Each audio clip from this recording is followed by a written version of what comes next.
No es común que los personajes públicos en nuestro país escriban autobiografías, pero Jorge Castañeda lo ha hecho. Y lo ha hecho con una vida pues, realmente fascinante, una vida en la que ha sido desde intelectual disidente hasta secretario de Relaciones Exteriores de nuestro país. Amarres Perros se llama esta autobiografía de Jorge Castañeda.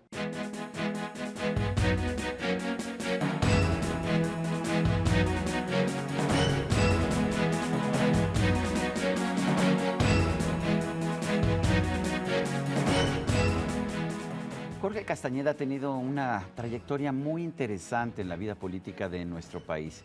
Desde joven, pues era un joven brillante, estudió en distintos lugares del mundo, los Estados Unidos, en Francia, pero lo interesante es que desde muy joven asesoró a su propio padre, quien entonces era secretario de Relaciones Exteriores de nuestro país, en distintos temas muy complejos que tenían que ver con nuestra relación con Centroamérica. Posteriormente fue uno de los intelectuales disidentes más reconocidos, más visibles también de nuestro país. Más tarde, de hecho, apoyó la campaña de Cuauhtémoc Cárdenas y después la de Vicente Fox. Vicente Fox lo nombró secretario de Relaciones Exteriores de nuestro país. Y bueno, fue muy controvertido por muchas cosas que hizo, entre otras, eliminar la doctrina Estrada, pero estuvo a punto de lograr la enchilada completa.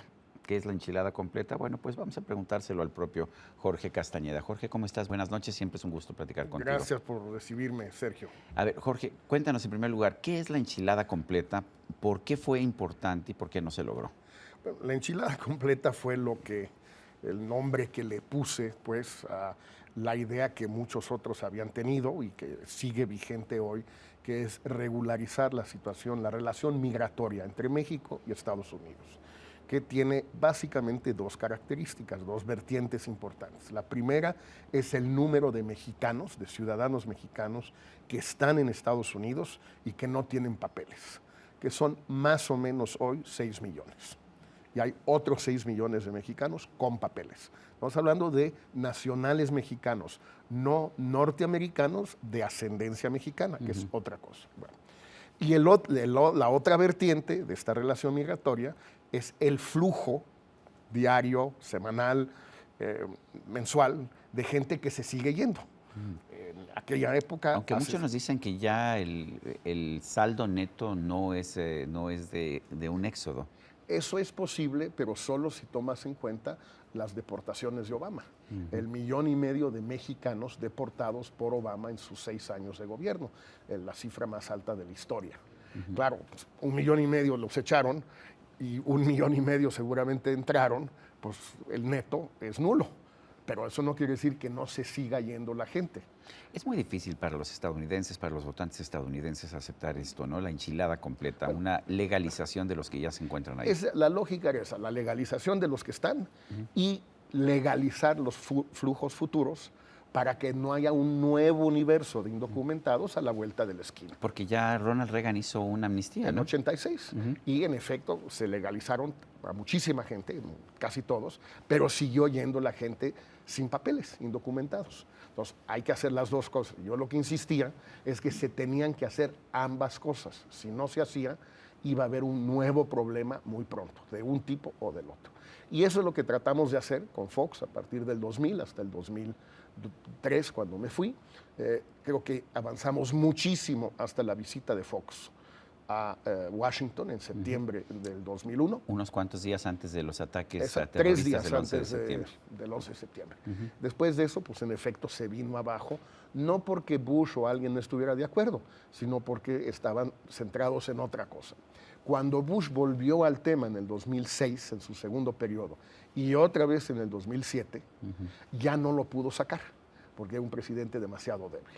Luego, Obama ha tratado en su primer periodo y en el segundo, y no lo ha logrado todavía. Logró una buena reforma que atiende estos dos temas, aprobada por el Senado, pero la Cámara de Representantes no la aprobó. ¿Por qué una No autobiografía? la ha votado. Bueno, déjame pasar a otro tema. ¿Por qué una autobiografía como esta de Amarres Perros? Por una parte, pues nos cuentas tu vida personal, nos cuentas tu trayectoria, cómo trabajaste para tu padre, me pareció fascinante, tu relación con Cuba. Cuentas hasta tus relaciones personales, tus relaciones amorosas. También nos ofreces como disquisiciones o reflexiones sobre temas macroeconómicos o macropolíticos. ¿Por qué este tipo de autobiografía? Bueno, primero porque tenía ganas de escribirla. O sea, yo creo que es lo primero. Si no tienes ganas... ¿No estás muy joven para escribir una autobiografía? Pues puede ser, pero creo que hay dos razones que justifican la juventud, si tú quieres. Una, que ahorita lo puedo hacer. Tengo la memoria, tengo los papeles, tengo los amigos, amigas, familiares que me acompañaron y pues por definición todo eso se va perdiendo con los años. Para empezar se pierden pues, los amigos y los familiares que en algún momento fallecen. Y segundo lugar, porque sí creo que yo, como todos nosotros, somos producto de una época. Y esa época, quizás uno no termina, pero la época sí. Y yo creo que la época de la cual yo soy producto, de términos de estudiante, de términos políticos en México, en el mundo, sí ha concluido. No digo que mi vida haya concluido, pero la época de la cual vengo, Está entrando una nueva generación de alguna forma. Yo creo que sí. A la Dirección General de Seguridad que existía entonces en nuestro país, le causaba mucha admiración el caso que te hacía tu padre, don Jorge Castañeda, pero además decía que tú eras una muy mala influencia para el secretario de Relaciones Exteriores. Cuéntame. Bueno, pude sacar los archivos de la AGN, los documentos de la Federal de Seguridad, porque después... Era federal en ese entonces, Era ¿verdad? la Dirección Federal de Seguridad, la suprimieron en el 85, Miguel de la Madrid, pero antes se llamaba así, y era... Fernando Gutiérrez Barrios era el subsecretario encargado de ella y Miguel Nazararo era el director de la Federal en esa época. Y ambos, pero sobre todo Nazar, era un furibundo anticomunista. ¿Y tú eras comunista? Yo era en ese momento miembro del Partido Comunista, luego lo dejé, pero seguía muy cerca de ellos. Pero asesorabas a tu padre, que era secretario de Relaciones Exteriores del gobierno mexicano, pero además por lo que veo, porque yo tenía la idea de que sí, pues tenías contacto con tu padre y influías sobre él, pero realmente era su asesor. En los temas cubano, salvadoreño, nicaragüense y guatemalteco, sí. Era yo la persona con quien más hablaba, que creo que podía yo tener mayor influencia con él. Y no te digo que me hacía más caso, mucho caso, pero me hacía más caso que a todos los demás.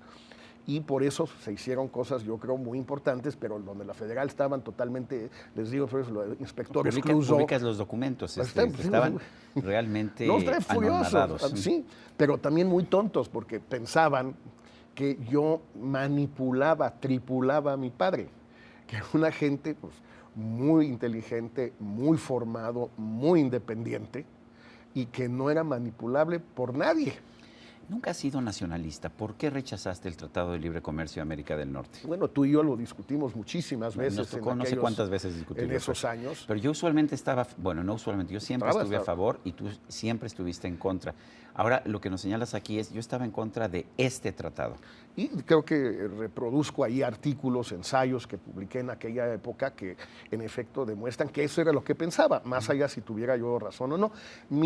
Yo me opuse a ese tratado, como digo ahí, básicamente por dos razones, Sergio. Uno, porque yo sí estaba convencido que era parte del dispositivo reeleccionista de Carlos Salinas de Gortari.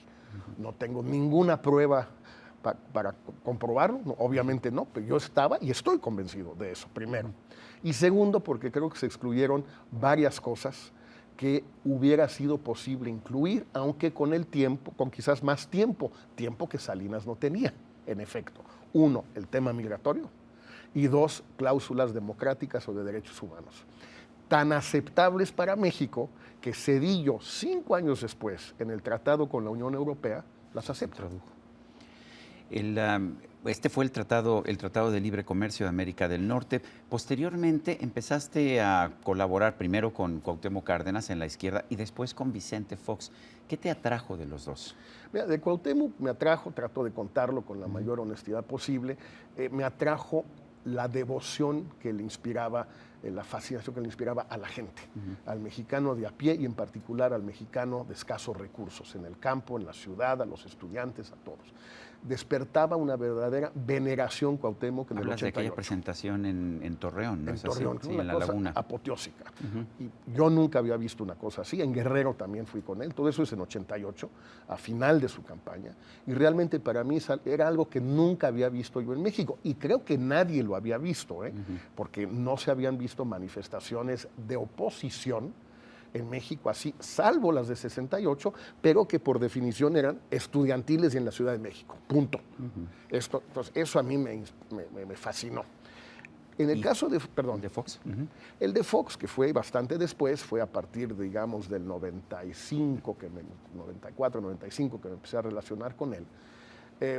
No es que me haya fascinado, aunque siempre me cayó bien el personaje, me sigue cayendo muy bien, parece muy absurdo que haya gente que piense que es un tonto, no llega a la presidencia y no gobierna el país sin mayores desastres, Ahorita se dice fácil, pero hay que recordar el sexenio anterior de Calderón y sus muertos y desaparecidos, y el actual pues lleva apenas 2 años y a ver qué juicio se hace de los 3 de la post-alternancia. Pero bueno, Fox me resultó atractivo por 2 razones. La primera, la más importante, porque yo pensé, y tuve razón, junto con muchísimos más, que podía ganar.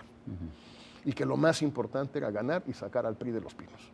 Que esa era una condición indispensable, sine qua non, para cualquier otra cosa. Pero después de que sacaste o de que sacaron al PRI de los Pinos, ¿tú crees que valió la pena? ¿Tú crees que el problema era que el PRI estaba en los Pinos? Yo creo que era una condición necesaria, no suficiente, nunca pensé que era suficiente, pero era necesaria. Sin eso, todo lo demás era y es imposible, pensaba yo y lo sigo pensando, aunque sí tenía yo la esperanza, y todavía la tengo, que este priista, que es Enrique Peña Nieto, podía hacer y pueda hacer una serie de reformas que son importantes para el país.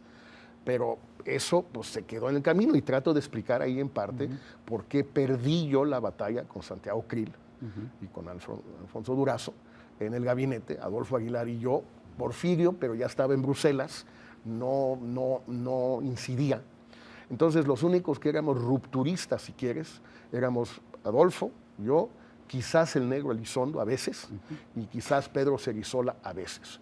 Todos los demás no querían ruptura con el pasado, ni en materia de derechos humanos, ni en materia de corrupción, ni en materia de monopolios, ni en materia de corporativismo.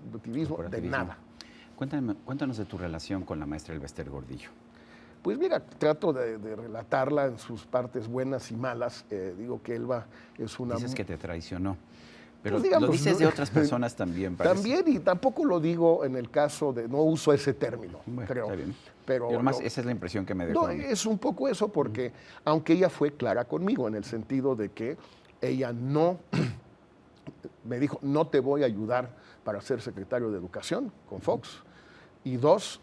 cuando me salí, traté de hacer mi campaña de candidato independiente, no te voy a apoyar en esto tampoco. Sí lo dijo. Ahora, lo dijo después de haber dicho lo contrario antes. Y eso creo que, no sé si traición, pero sí me dificultó mucho a mí las cosas. Y creo que tenía razones en ambos casos para tener esa postura, y creo que no tuvo razón en lo que hizo, y como digo al final de esas páginas, no es quizás lo más... Le dedicas un poco de espacio, pero todo el mundo pregunta siempre, ¿y su relación? Sí, ahí, porque bueno, te consideran como muy cercano a la maestra Lo Elbester. fui, y digo, sigo siendo, en el sentido que soy de las muy pocas personas que la va a visitar a la cárcel o al hospital. Voy con cierta frecuencia, siempre platicamos con mucho afecto, porque pienso que más allá de las diferencias que sí tuvimos, que sí se públicas, más allá de su reacción ante esas diferencias que creo que fueron equivocadas, sus reacciones, pues ahorita está en una situación muy fregada, y creo que son los momentos en que uno tiene que estar cerca de las personas de las cuales uno estuvo cerca en el pasado, aunque haya habido desavenencias. Brevemente, por si nos acaba el tiempo, ¿qué significa para ti el barrio de Actipan? Bueno, es el barrio donde crecí, donde... Pero estuviste 2 años nada más, pero te dejó marcado, ¿no? Bueno, 2 años nada más viviendo ahí, pero pues 10 años casi juntándome en el barrio. Con los chavos. Con los chavos del barrio, con mis cuates del barrio, algunos de los cuales conoces tú, a sus familiares, a Alma, Alma Rodríguez. Alma Rodríguez, la hermana menor de Tere, que se casó con mi amigo Lalo. Y Alma también después fue medio la nana o lo que sea. Trabajó contigo en Washington. En Washington, de mi hijo Jorge.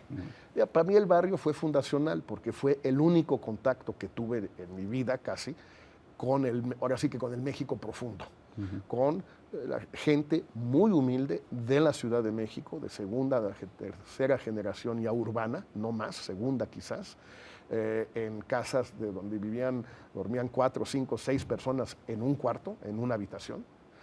Gente que apenas iba a la secundaria y no iba a la prepa en algunos casos, otros sí. Gente de escasísimos recursos. Y nos juntamos pues, durante 8 años casi de manera cotidiana, Sergio. Pues Me formó mucho. Jorge Castañeda, autor de Amarres Perros, una autobiografía publicada por Alfaguara. Gracias por esta conversación. Gracias, Sergio. Y a usted, amigo televidente, que hace posible este programa, se lo agradezco también. Eso es todo por hoy, pero no se lo olvide. Nos vemos la próxima.